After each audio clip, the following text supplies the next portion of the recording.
사건 사고와 사회 이슈를 살피는 사회기자M 한범수. 정태영입니다. 첫 번째 키워드 볼게요. 집회 원천 봉쇄. 이거 뭐 독재국가 얘기인가요? 우리나라에서 나온 말입니다. 오. 경찰이 올 하반기부터 네. 영상으로 보여드릴 바로 이곳에서 집회를 제한하겠다고 하면서 이런 표현이 나왔습니다. 어디죠? 네, 영상 나오는데. 여기 눈에 익죠. 여기 집회 하도 많이 해가지고 저희 사회부 많이 가잖아요. 네, 아시죠? 네. 서울 삼각지역 주변입니다. 맞아요. 대통령실이 바로 옆에 있죠. 여기서 집회가 어려워진다 이거죠, 지금. 네, 누가 맞습니다. 결정한 거죠? 국가경찰위원회 결정입니다. 관할 경찰서장의 판단에 따라 주말과 출퇴근 시간에는 집회를 금지할 수도 있게 된다고 합니다. 이어서 지도 보실까요? 대통령 관저와 집무실을 잇는 이태원로 3.1km 구간이 전부 집회 제한구역으로 포함될 예정입니다. 갑자기 왜 이런 결정 내린 거죠? 교통 문제 때문입니다. 이태원로뿐만 아니라 11개 도로가 제한구역으로 포함됐습니다. 대신 요즘 교통난 심하지 않은 12곳은 제한구역에서 제외됐습니다.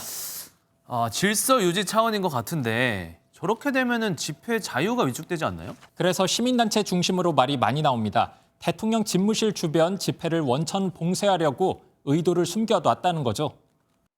교통소통이라고 하는 법익과 집회의 자유를 행사할 수 있는 법익을 견주어 봐야 되잖아요. 어느 기본권이 더 우선하다라고 말하기는 어려우니까.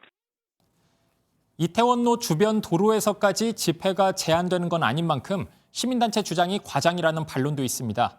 이번에 경찰이 내놓은 안이 시행되기 전 국무총리실과 법제처, 국무회의 심의도 거치게 되는데요. 그동안 갈등이 계속될 것 같습니다. 다음 키워드로 넘어갑니다. 네.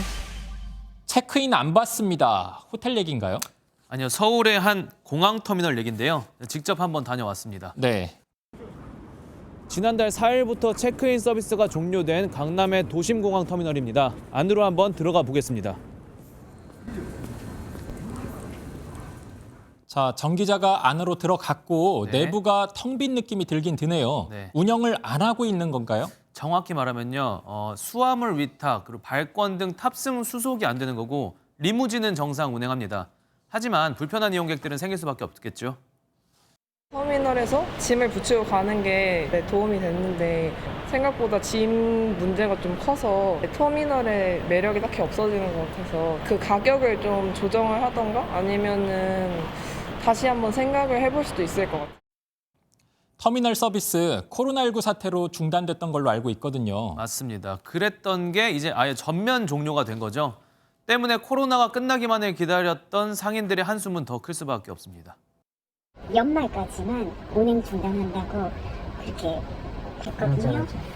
계속 우리는 버티고 있었는데 이때까지 기다리기 너무 허무하다는 거죠. 코로나 끝나서 회복될 줄 알았는데 이렇게 종료까지 할 이유가 있을까요? 일단 터미널 측은요, 비용 문제도 있고 대면 이용객 자체가 줄어서 크게 문제가 없다는 취지입니다.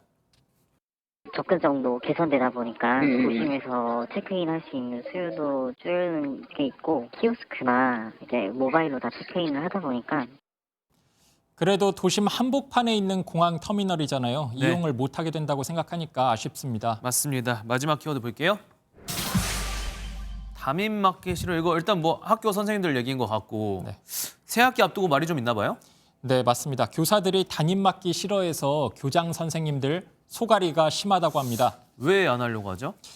일이 너무 많아지는 탓도 있고요. 교권이 떨어지면서 학생과 학부모를 상대하는 일이 감정 노동처럼 돼버렸다. 이런 이유가 나왔습니다. 담임교사의 책임은 늘어나지만 담임교사에 대한 처우라든지 이런 부분들은 보장이 잘 안 되고 있는 부분에 대해서 담임 기피 현상이 나타나고 있다고 지금 보여집니다. 저렇게 너도 나도 담임 안 하려고 하면 도대체 누가 하나요? 기간제 교사들이 빈자리 메워주고 있습니다. 통계 보실까요? 전체 담임교사 중 27.4%는 계약직이었습니다. 다른 통계 자료를 보면 담임을 맡고 있는 기간제 비율이 10년 새 2배 가까이 늘어난 걸 알 수 있습니다. 일 다 떠넘길 거면 기간제 교사만 뽑죠, 왜? 그래서 교육부가 기간제 교원에게 담임 맡기지 말라고 전국 시도교육청에 요구한 적도 있습니다. 물론 잘 지켜지지 않았죠. 어쨌든 이대로 가면 안 될 것 같은데 대책 있을까요?